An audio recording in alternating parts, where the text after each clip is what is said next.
ખેડૂત ભાઈઓ, આજના આપણા આ એપિસોડમાં આપણી ખેત પેદાશ એટલે કે કપાસના પાકની આપણે ચર્ચા કરીએ છીએ. કપાસનો પાક એટલે આપણો સમગ્ર ગુજરાતના મોટા ભાગના વિસ્તારોનો ચોમાસાની ઋતુનો આપણો મુખ્ય રોકડીયો પાક. હવે કપાસના પાકમાં અત્યારના દિવસોમાં જે બાજુથી નુકસાનો થવાની શક્યતાઓ અને સંભાવનાઓ હતી એ તમામ બાજુથી આપણે ખેડૂત તરીકે નુકસાન ઉઠાવી રહ્યા છીએ. એક સરકારની આયાત નિકાસ પોલિસીના કારણે અને બીજું કુદરતના વારંવાર થયેલા હુમલાઓના કારણે સૌથી માઠી અસરો જે કાંઈ આપણા મુખ્ય પાકો પર થઈ હોય એ મુખ્ય પાકો પૈકીનો આપણો એક પાક એટલે કપાસનો પાક. અને અત્યારના દિવસોમાં હવે જ્યારે છેલ્લા 2 થી 3 દિવસથી આપણે ત્યાં વાતાવરણમાં થોડો સુધારો જોવા મળ્યો છે અને એના કારણે માર્કેટિંગ યાર્ડોમાં જે આપણા તરફથી કપાસ જઈ રહ્યો છે આ કપાસમાં એક બિલકુલ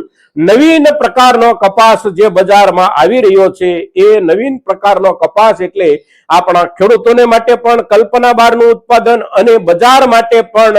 એક એવું વિચિત્ર ઉત્પાદન કે જેની કલ્પના આપણે લગભગ ક્યારેય ન કરી હોય આવા પ્રકારનો માલ અત્યારે જે બજારમાં આવી રહ્યો છે. એના કારણે બજાર ભાવની સ્થિતિ અને આગામી દિવસોમાં આપણી તમામ ક્વોલિટીઓની બજાર ભાવની સ્થિતિ અત્યારના દિવસોના હિસાબથી આપણા ઉત્પાદનના આંકડાઓના હિસાબથી અને ઉત્પાદનની ક્વોલિટીની સાથે સાથે સરકારના આયાત નિકાસ નીતિના નિર્ણયની અસરના કારણે આગામી દિવસોમાં બજાર સ્થિતિ કેવી રહી શકે એવી ચર્ચા જ્યારે આપણે કરીએ છીએ ત્યારે આજના આપણા કપાસ પાકના મુદ્દાની અગત્યની ચર્ચામાં આપ સૌ દર્શક મિત્રો અવશ્ય બન્યા રહેજો. નમસ્કાર ખેડૂત મિત્રો, જય કિસાન, જય ભારત. ખેડૂત ભાઈઓ, આપણા કપાસના પાકની ગઈકાલથી આવકો એકંદર ઠીક પ્રમાણમાં માર્કેટિંગ યાર્ડોમાં વધતી આપણને જોવા મળી રહી છે. કારણ કે ત્યાર પહેલાના દિવસો એટલે વીતેલું અઠવાડિયું આપણું જે કાંઈ ગયું એ આખું અઠવાડિયું આપણું મુશળધાર કમોસમી વરસાદના વાતાવરણનું અઠવાડિયું વીત્યું છે અને તેથી એ દિવસોમાં આપણા તરફથી કપાસનો પાક બજારમાં વેચવા માટે ઓછામાં ઓછો આવી શકતો હોય. સાથે સાથે ખરીદનારા જે કોઈ લોકો છે એમની પણ અનુકૂળતાઓ એટલી બધી નથી હોતી કે એવા વરસાદના વાતાવરણમાં જરૂરિયાત જેટલો પણ માલ પૂરતા પ્રમાણમાં ખરીદી શકે. અને તેથી ગયું જે અઠવાડિયું આખું ગયું એ અઠવાડિયું આખું આપણા માવઠાના વરસાદની અસર નીચે આવકો અને ભાવો બંને મુદ્દે પસાર થયું. હવે આ અઠવાડિયાની જે શરૂઆત થઈ એ સોમવારથી આવકો ઠીક પ્રમાણમાં બની. ગઈકાલે મંગળવારના દિવસે આવકોમાં વધારો થયો અને આજે બુધવારનો દિવસ છે. આજે જ્યારે આપણે ચર્ચા કરીએ છીએ ત્યારે આજે બુધવાર એટલે તારીખ 5 નવેમ્બર 2025 ના દિવસે આપણા માર્કેટિંગ યાર્ડોમાં કપાસની આવકો લગભગ અત્યાર સુધીમાં જે સમાચારો મળી રહ્યા છે એ સમાચારો પ્રમાણે સમગ્ર ગુજરાત એટલે કે ઉત્તર ગુજરાત, કચ્છ અને સૌરાષ્ટ્ર આપણા કપાસના વાવેતરના જે વિસ્તારો છે આ તમામ વિસ્તારોના મોટા ભાગના જે કોઈ માર્કેટિંગ યાર્ડો આજે કામકાજ પર છે એ માર્કેટિંગ યાર્ડોની આવકનો આંકડો લગભગ 2.5 લાખથી લઈને 3.25 લાખ મણ કપાસ જેટલો થવાની સંભાવનાઓ છે. હવે આ જે આવકો છે એ આવકો અત્યારના સમય દરમિયાન એવડી મોટી વધારે આવકો ન ગણાય કે બજાર આ પ્રમાણેનો માલ ન ઉઠાવે. કારણ કે અત્યારના દિવસોમાં તમામ જીનિંગ મિલો પોતાના કામકાજ પર લાગેલી હોય છે અને તેથી માલની જરૂરિયાત પણ હોય છે. હવે અત્યારના દિવસોમાં આપણે ગઈકાલનો દિવસ, પરમ દિવસનો દિવસ અને આજનો દિવસ ભાવની સ્થિતિ જોઈએ તો વિતેલા અઠવાડિયા દરમિયાન જે ભાવોથી આપણો માલ વેચાતો હતો એના કરતા 10-20 રૂપિયાનો સામાન્ય સુધારો આપણે ગણી શકીએ. અને સામાન્ય સુધારો જે કાંઈ છે એ સુધારો એકંદર થોડી ઘણી ક્વોલિટી સારી આવતી હોય સામે જે કાંઈ વેપારીઓ પોતે અત્યારના દિવસોમાં પોતાની જરૂરિયાત પ્રમાણેનો માલ ખરીદી ઉપાડી અને પોતાની ફેક્ટરી સુધી પહોંચાડવાની અનુકૂળતાઓના માહોલ વચ્ચે જ્યારે આવ્યા છે, માવઠાની અસર થોડી ઓછી થઈ છે ત્યારે એના કારણે પણ બજારમાં ખરીદી અને ખરીદીનો ઉત્સાહ થોડો ઘણો બનતો હોય છે. અને એ ખરીદીના ઉત્સાહના પરિણામ સ્વરૂપે જે કાંઈ બજાર ભાવ 2 દિવસ દરમિયાન આપણને મળ્યા હોય એ બજાર ભાવની સ્થિતિ આપણે જોઈએ તો સામાન્ય રીતે 1200 રૂપિયાથી શરૂ થઈ અને 1300 રૂપિયા સુધી આપણો નીચેનો પાક, 1300 રૂપિયાથી લઈને 1400 રૂપિયા સુધીનો આપણો મધ્યમ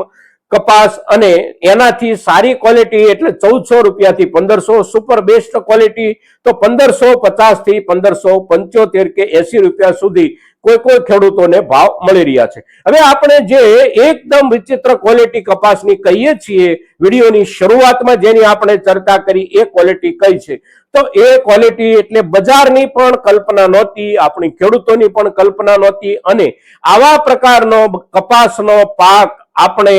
આપણા ખેતરમાંથી ઘરે લાવવાનો થાય અને ઘરેથી બજારમાં વેચવા જવાનો થાય, આવી આપણી કલ્પના કોઈ વર્ષમાં નથી હોતી. અને વિતેલા ઘણા વર્ષો દરમિયાન આપણે જોયું છે કે આ પ્રકારનો માલ આપણે બજારમાં લઈ જવાની જરૂર નથી પડી, પણ આ વર્ષે આપણી જરૂરિયાત આ દરજ્જા સુધી પહોંચી ગઈ છે, કારણ કે માવઠાની અસર વિતેલું આખું અઠવાડિયું આપણા કપાસના તમામ વિસ્તારોમાં એવી રીતે વરસાદ આવ્યો છે કે આપણો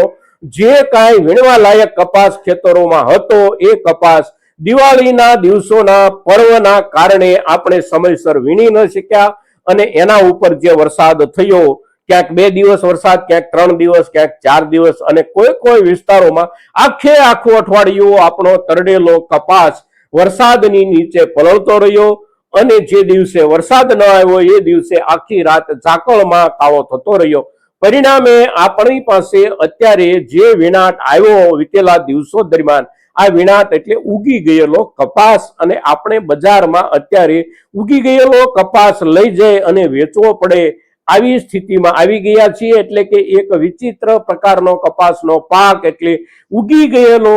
કપાસ આપણે બજારમાં લઈ જઈએ એટલે બજાર માટે પણ આ નવીન પ્રકારનો પાક છે, અને આપણા માટે પણ આ નવીન પ્રકારનો પાક છે, અને આ પાક સુધી આપણને કુદરતે પહોંચાડ્યા છે. હવે આ જે આપણે વેચી રહ્યા છીએ ઉગી ગયેલા કપાસિયા વાળો આપણો કપાસ, તો એ કપાસના બજારમાં જે ભાવ મળી રહ્યા છે એ ભાવ એટલે લગભગ 850 રૂપિયાથી લઈ અને સારામાં સારી ક્વોલિટી, એમાં પણ સારી નબળી ક્વોલિટી છે આપણી પાસે, તો ઉગી ગયેલામાં સારી ક્વોલિટી છે તો એના 950 રૂપિયા સુધીના કોઈ ખેડૂતને ભાવ મળ્યા હોય, પણ એકંદર આપણે જોઈએ તો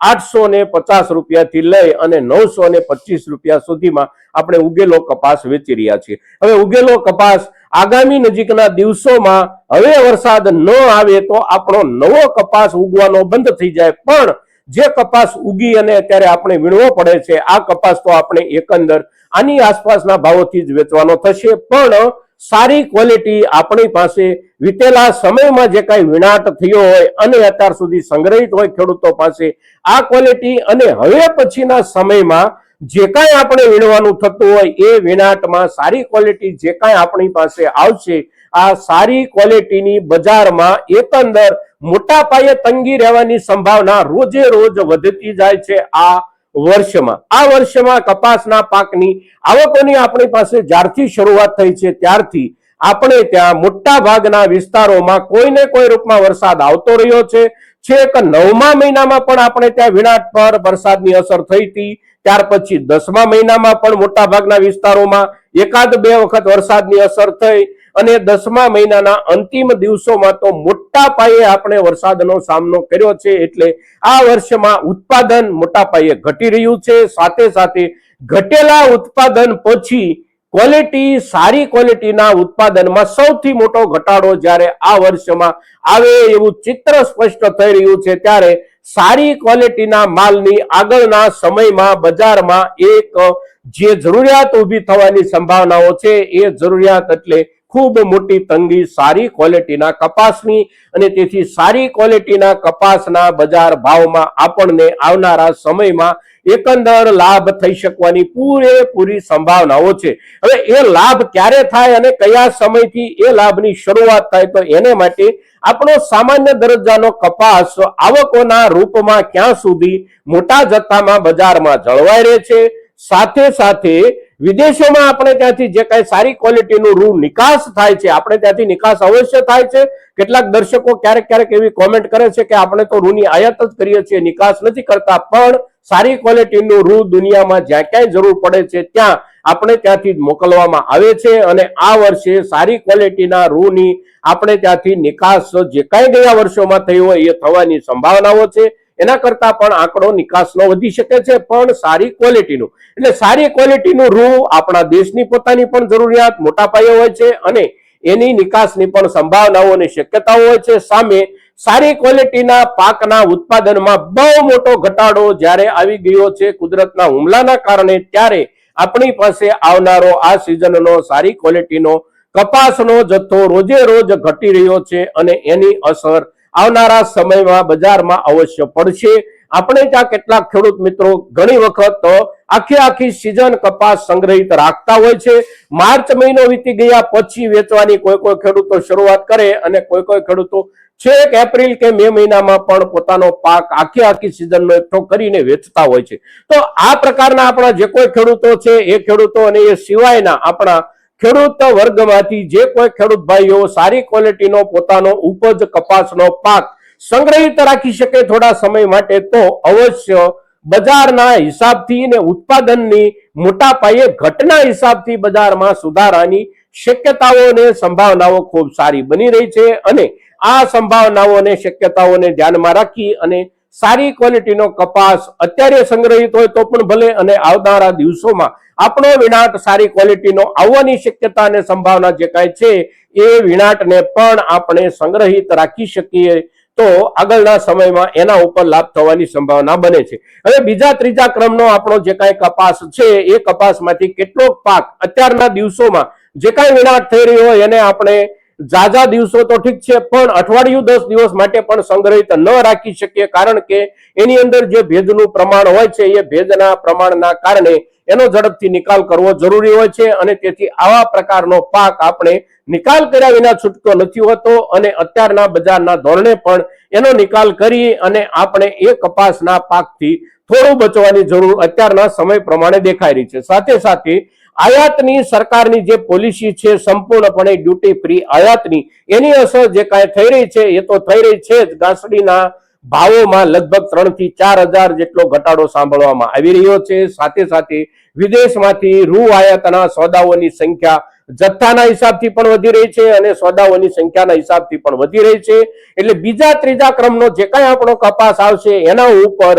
આયાતી રૂના ભાવની અસર અવશ્ય પડશે અને એ અસર ડિસેમ્બર મહિનો પૂરો થાય ત્યાં સુધી તો રહેવાની છે, કારણ કે ત્યાં સુધી ડ્યુટી ફ્રી રૂ આયાત ચાલુ રહેવાની છે. ત્યાર પછીના દિવસોમાં પરિસ્થિતિમાં કોઈ પણ ફેરફાર આવવાની શક્યતાઓ કે સંભાવનાઓ બને છે, પણ ડિસેમ્બર સુધી સંપૂર્ણ રૂ ડ્યુટી ફ્રી આયાત છે, ત્યારે બીજા કે ત્રીજા વર્ગના આપણા કપાસના બજાર ભાવ પર એની અસર અવશ્ય રહેશે મિત્રો. તો આજના દિવસે આપણી સારી ક્વોલિટીનો કપાસ, બીજા ત્રીજા ક્રમના ઉત્પાદનનો કપાસ અને અત્યારના દિવસોમાં એકદમ બગડી અને આવતો કપાસ, ઉગી ગયેલો કપાસ, આ દરેક વર્ગના કપાસના અત્યારના બજારની સ્થિતિ અને આગળના દિવસોની સારી ક્વોલિટીના કપાસની બજાર સ્થિતિની શક્યતા અને સંભાવનાઓની જ્યારે ચર્ચા કરીએ છીએ ત્યારે આપણા મહત્તમ ખેડૂતો સુધી આ ચર્ચા પહોંચે ખૂબ જરૂરી છે અને એને માટે આપ સૌના પ્રયાસોની અપેક્ષા સાથે જય કિસાન, જય ભારત.